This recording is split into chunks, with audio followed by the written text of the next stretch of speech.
Well, good morning, everyone. Good morning. What is it that you are seeking? Everybody's seeking something, right? That is why Google is one of the most profitable companies on earth. People go to Google every day to search for information about an astounding array of subjects. People are seeking more info on the latest crisis in the news. They're seeking gossip about their favorite celebrity. They're seeking information about a specific model of car that they are considering buying. Even terrorists go to Google, we are told, to find terrible new ways to wreak havoc on civilized societies. Everybody is seeking something.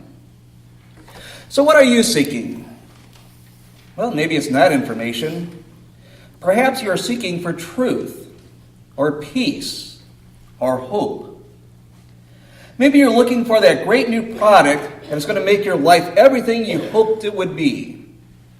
At least that's what the ad suggests. Maybe you're looking for a new mate.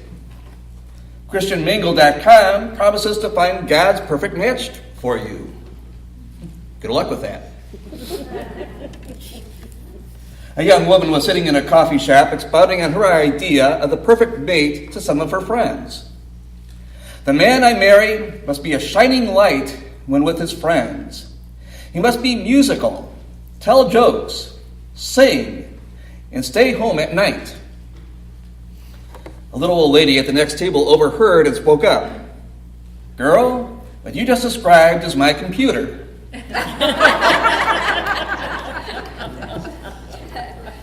A perfect mate is hard to come by. With the exception of my mate, of course. I got some brownie points for that one, didn't I? What is it that you're seeking?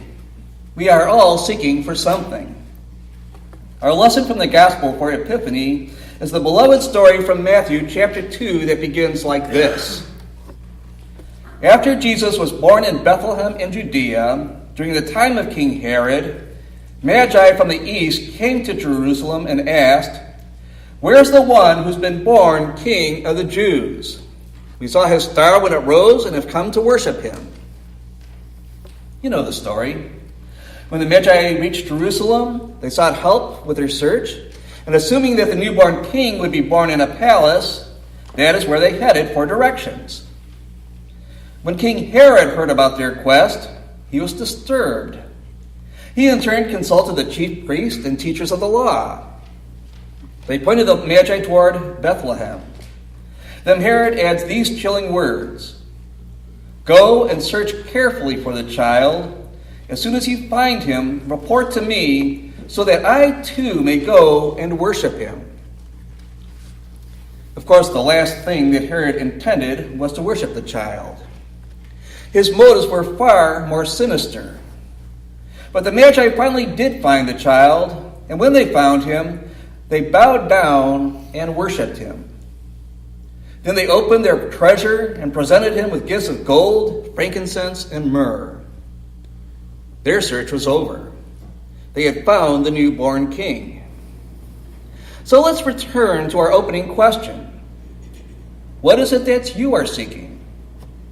Everybody is seeking something in life. It's clear that Herod was seeking something. Herod was seeking to preserve his power. We've discussed many times before about Herod's character, or lack thereof. Herod was a bloody tyrant. History records that Herod murdered many of his own family, including his favorite wife, he had 10, her grandfather, her brother, and some of his own children. On one occasion, he had the whole Sanhedrin, the ruling body of Jewish government, assassinated. On another occasion, he had every notable man in Jerusalem murdered. He was very capable of the horrendous crime reported in the Christmas narrative. Christ was born during the latter years of Herod's reign. Herod's reign as king had been a long one, from 37 BC to about 4 AD. This fact shows just how much of a monster Herod really was. Just imagine. He would not even be around when this child king being sought would inherit the throne. Yet he felt threatened by the reports of such a child. Herod was a man possessed by a lust for power. He was suspicious, savage, and warped. Note that when Herod realized that he had been outwitted by the Magi, he gave orders to kill all the boys in Bethlehem and its vicinity who were 2 years old and under. He was a madman driven by his need to dominate. Don't think that Herod's character has no relevance in our world today. There are still people around whose minds are that warped. One of the vilest practices that still haunts our present-day society is that of domestic violence. I read recently that 30% of all American couples will experience some form of domestic violence during their lifetimes. That's a horrendous statistic. Surely there are more Herods around than we realize. People, generally men, who love exercising their power over others, especially those who are weaker. I do know that 20% of all officers killed in the line of duty are killed while answering calls involving family fights. And approximately 12 to 15 million wives are battered each year. Now, you may think that Epiphany is not an appropriate time to spotlight this particular tragedy. But if not now, then when? Herod was seeking to preserve his position of power. Power is still a dangerous motive in people's hearts. There are Herods in corporate offices. There are Herods in service institutions. There are Herods in many homes. Herod was driven by a need to maintain power. The chief priests and teachers of the law, on the other hand, were simply seeking to maintain the status quo. Herod was disturbed after the visit by the Magi and called together all the chief priests and teachers of the law. He asked them where the Messiah was to be born. In Bethlehem, in Judea, they replied, and they, of course, spoke correctly. Christ was born in Bethlehem. There is no hint in this narrative about the conflict that would eventually evolve between Jesus and the high priests and teachers of the law. Ironically, they were the ones who were most responsible for Jesus' death, not Herod.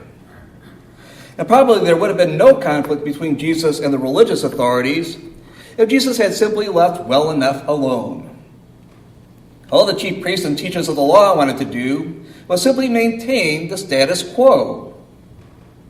Isn't that the role of religion? To maintain tradition? It is both the strength and the weakness of the church that we love for things to stay the same. A wonderful story is told about a new graduate from a seminary who went out to his first congregation, a country church which had a long history. He was conducting his first worship service, and he noticed right away that everyone sat on one side of the church. That seemed sort of strange. Then when it came time to sing the hymn just before the sermon, the new pastor was amazed to see the entire congregation stand up, walk over to the other side of the church, and sit down to sing. The pastor couldn't figure it out, and no one explained it to him. And the same thing happened week after week. Finally, the pastor pieced it all together. Many years earlier, the church was heated by a wood stove over on one side of the building. The building was cold during the winter, and when people first got to church, everyone sat on one side close to the wood stove. As the service would go on, the wood stove would get very warm, in fact, too warm for comfort, and so the congregation developed the practice of moving over to the other side of the church before the hymn, before the sermon. And they still did exactly that. Even though the church building had been remodeled several times and the wood stove had long since been replaced, the congregation still kept its practice of changing sides during the service. Most of the members didn't even know why. It was just something they did. Tradition. How we love it in the church. Maybe that's why the church is so resistant to change. Sometimes we have to bring the church kicking and screaming into the modern world. And that's how it was in the first century A.D. And that is why it was the chief priests and the teachers of the law who had the Roman government hang Jesus on a cross. He upset the status quo. In his wonderful book, The Jesus I Never Knew, evangelical author Philip Yancey tells about the impact that a film had on him as a young man. The movie was Italian director Pasolini's controversial movie, The Gospel According to St. Matthew.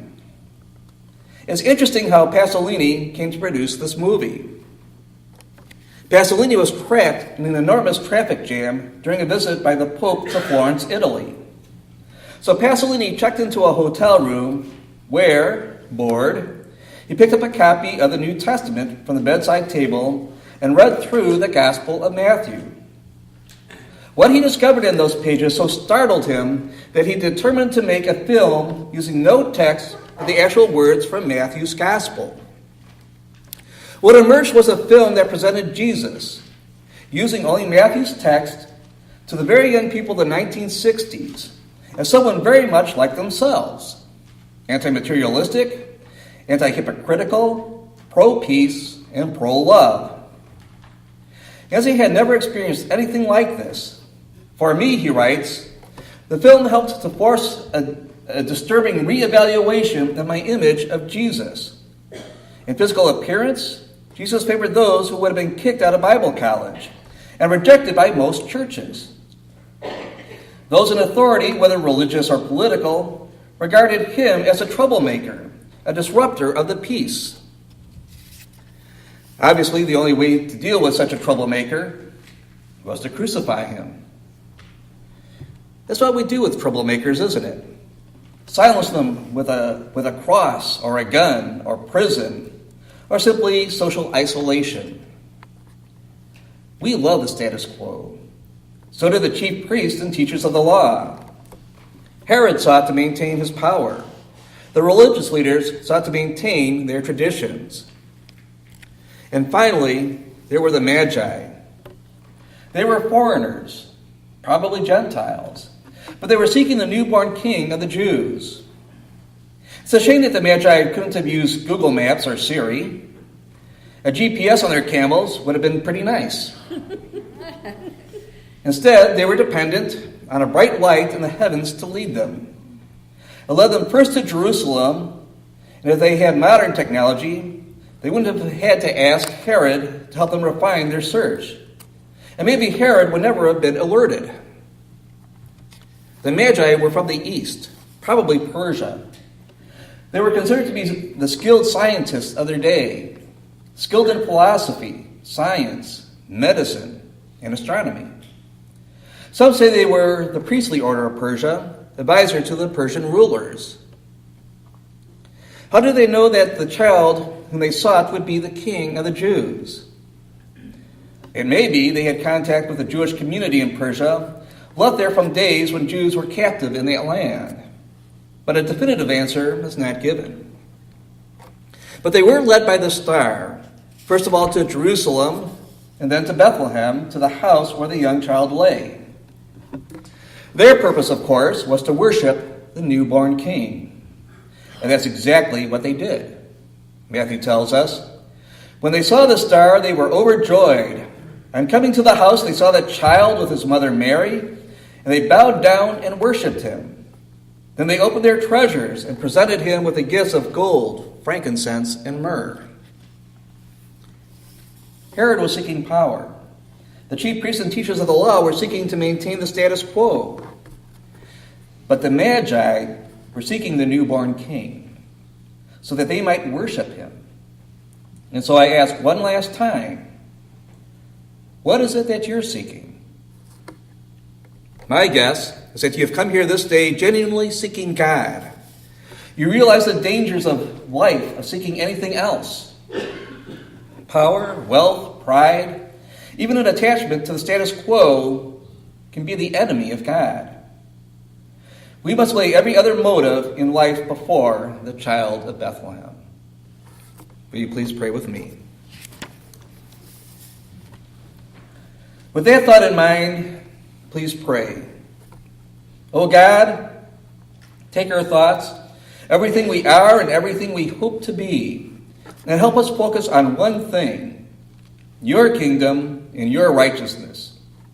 For it is in the name of the child born in Bethlehem that we pray. Amen.